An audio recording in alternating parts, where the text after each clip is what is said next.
دوستو، آج میں موجود ہوں سلطنت عمان میں۔ یہ ملک جس کی آبادی 50 لاکھ کے لگ بھگ ہے، دنیا کے امیر ترین ملکوں میں شمار ہوتا ہے۔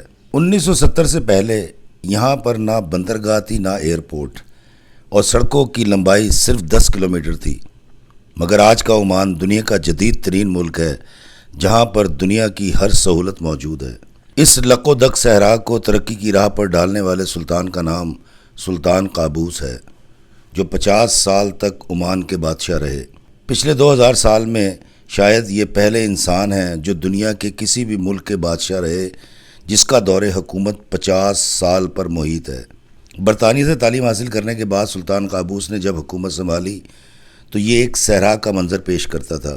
تیل کی دریافت ہونے کے باوجود اس ملک میں ترقی نام کی کوئی چیز نہ تھی، مگر سلطان قابوس نے عمان کی کایا پلٹ دی۔ عمان پر آخری قابض پرتگالی تھے۔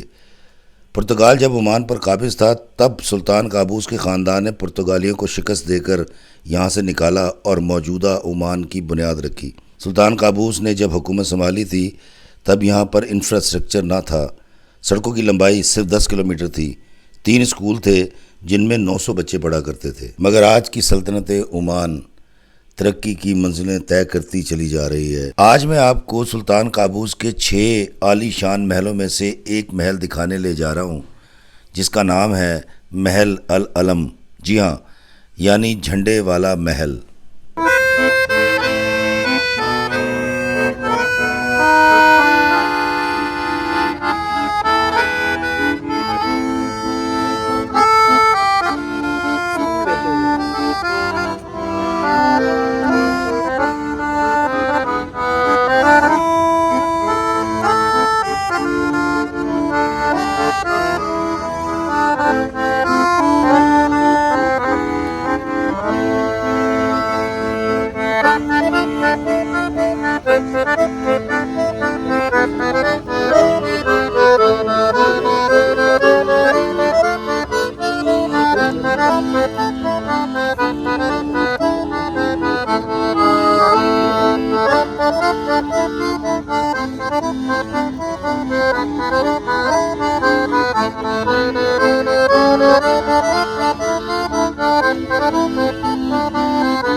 سلطان قابوس کے محل کی طرف جاتی ہوئی یہ سڑک، جس کے دائیں جانب پہاڑ اور بائیں جانب سمندر ہے، نہایت دیدہ زیب ہے، اور پہاڑ کی چوٹی پر 200 سال پرانی قلعہ کی حفاظتی چوکی بھی ہے، جو گزرے وقت کے قدیم دور کی گواہ ہے۔ بل کھاتی اس سڑک کے ہر موڑ کے بعد منظر یکسر بدل جاتا ہے۔ یہ اولڈ مسقط ہے، جی ہاں، پرانا مسقط۔ یہ پہاڑ آج بھی بے آب و گیاں ہیں، مگر سڑک کے اطراف میں لگے ہوئے درخت اور دور بہت دور موجود سفید عمارتیں اس منظر کو اور دلکش بنا دیتی ہیں۔ اور یہ ہے قلعہ نما محل کا داخلی راستہ، جسے صدیوں پہلے تعمیر کیا گیا تھا۔ یہاں سے آپ اس حفاظتی حصار والے قلعہ نما محل میں داخل ہو جاتے ہیں، اور یہی سڑک آپ کو اس شاہکار محل تک لے جاتی ہے جو سونے کا بنا ہوا ہے، اور جس کے گرد کبھی حفاظتی فصیل ہوا کرتی تھی۔ اس دیوار کو پار کرنا تقریباً ناممکن تھا۔ آج وہ حفاظتی دیوار کہیں کہیں موجود ہے۔ ان سفید رنگ کی عمارتوں میں یہاں کے انتظامی ادارے اور وزارتوں کے دفاتر موجود ہیں۔ یہ علاقہ عمان کا نہایت حساس علاقہ ہے، مگر عام سیاح کے لیے یہاں پر آنے پر پابندی نہیں۔ یہاں چھوٹے سے علاقے میں درجن بھر سے زیادہ مسجدیں موجود ہیں۔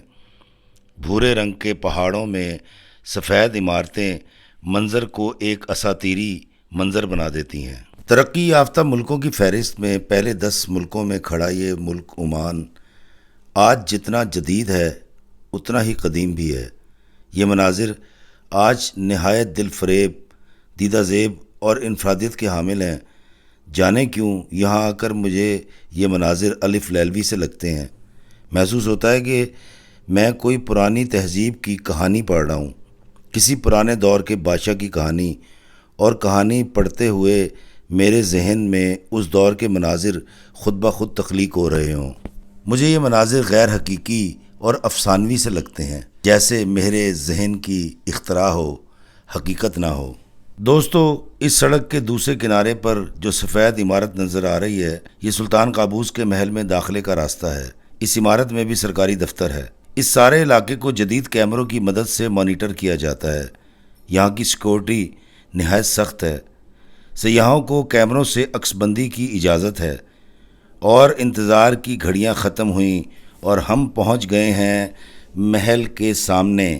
جی ہاں، وہ سامنے ہے محل العلم، یعنی جھنڈے والا محل، جو میں آج آپ کو دکھانے لایا ہوں۔ ابھی اس کے قریب جاتے ہیں اور آپ کو دکھاتے ہیں کہ یہ کتنا دلکش، کتنا خوبصورت، کتنا حسین ہے۔ اس محل کے راستے بھر کی عکس بندی میں نے اس لیے کی ہے تاکہ آپ یہاں تک پہنچنے کا سفر بھی دیکھ سکیں اور انجوائے کر سکیں۔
السلام علیکم میرے عزیزو قارب، میرے عزیزو، میں افتخار رفیع، پیارے پاکستان کے سٹی آف لو لاہور سے۔ جی ہاں، یہ پگڑی دیکھ کر آپ سمجھ تو گئے ہوں گے میں عمان میں موجود ہوں، عمان کا شہر مسقط، اور اس وقت میں یہاں کے سلطان قابوس کے محل میں ہوں۔ میرے پیچھے آپ دیکھ رہے ہیں سلطان قابوس کا محل ہے، نہایت خوبصورت، نہایت حسین، نہایت دیدہ زیب یہ جگہ ہے۔ اور میں اس وقت عمان کے دورے پر ہوں، اور میں آپ کو دکھاؤں گا یہاں کی چیزیں، یہاں کا کلچر کیا ہے، یہاں کی تاریخی مقامات کیا ہیں۔ تو سلطان کے محل میں جانا تو منع ہے، جہاں تک جا سکتا تھا وہ میں آپ کو دکھا رہا ہوں، لیکن یہاں پر اور بہت ساری چیزیں جو آپ کو دیکھنی چاہیے اور دیکھنے سے تعلق رکھتی ہیں۔ آئے میں آپ کو دکھاتا ہوں سلطان قابوس کا محل۔ دوستو، سلطان قابوس کے 6 عالی شان محلات میں سے سب سے زیادہ مشہور یہ محل ہے۔ سلطان بن احمد کی نگرانی میں 200 سال پہلے اسے تعمیر کیا گیا۔ یہ محل میرانی اور جلالی قلعوں سے گھرا ہوا ہے۔ یہ وہ حفاظتی قلعے تھے جو پرتگالیوں نے اپنے عمان پر قبضے کے دوران تعمیر کیے تھے تاکہ عمان کو ناقابل تسخیر بنایا جائے۔ ان پہاڑوں پر آپ آج بھی ان کی باقیات دیکھ سکتے ہیں۔ سنگ مرمر سے تعمیر کیا گیا یہ محل نہایت قیمتی ہے۔ اس کے دالان، محرابیں، کشادہ تعمیرات دیکھنے سے تعلق رکھتی ہیں۔ عمان کے اس محل کے صدر دروازے تک آپ آسانی سے جا سکتے ہیں، مگر محل کے اندر داخلہ ممنوع ہے۔ عمان کے موجودہ سلطان ہیثم بن طارق السعید آج بھی یہاں رہتے ہیں۔ اس محل کے فرش پر جو پتھر ہے یہ گرمی میں ٹھنڈے رہتے ہیں۔ محل کو دیکھ کر لگتا ہے کہ ابھی کچھ دیر پہلے تعمیرات کا کام مکمل کر کے مستری اور مزدور باہر نکلے ہوں۔ سمجھدار قومیں اپنے ورثے کو اسی طرح محفوظ رکھتی ہیں جیسے عمان نے اس محل کو محفوظ رکھا ہے، تاکہ آنے والے وقت کے لوگ عمان کے تاریخی ورثہ کو دیکھ سکیں۔ عمان کی حکومت آج بھی اس کی تزئین و آرائش پر کروڑوں روپے خرچ کرتی ہے۔ یہی وجہ ہے کہ یہ قدیمی ورثہ آج تک محفوظ ہے۔ ابھی دوپہر کا وقت ہے، بہت تیز دھوپ ہے، مگر شام ہوتے ہی سارا مسقط شہر یہاں امڈ آتا ہے، اور رات کے وقت اس کا نظارہ ہی اور ہوتا ہے۔ آپ جب بھی عمان تشریف لائیں تو جھنڈے والے اس محل کو دیکھنے ضرور آئیے گا، آپ کو اچھا لگے گا۔ جی دوستو، میں نے آپ کو دکھایا مسقط میں موجود یہ سلطان قابوس کا محل. آپ کو کیسا لگا مجھے ضرور بتائیے گا، اور میں لاتا رہوں گا اسی طرح بہت اچھے تاریخی مقامات اور دکھاتا رہوں گا آپ کو. اللہ پاک کی یہ پوری دنیا. مجھے اگر آپ سپورٹ کرنا چاہیں تو آپ دیکھیے میرے چینلز پہ جا کے افتخار احمد عثمانی پر میرے ویڈیوز، اور کمنٹ سے مجھے بتائیے گا کہ میرا کام آپ کو کیسا لگتا ہے. مجھے دیجیے اجازت اس محل سے اس دعا کے ساتھ کہ اللہ ہمیں آسانیت عطا فرمائے اور آسانیاں تقسیم کرنے کا شرف عطا فرمائے. آمین. السلام علیکم ورحمۃ اللہ وبرکاتہ.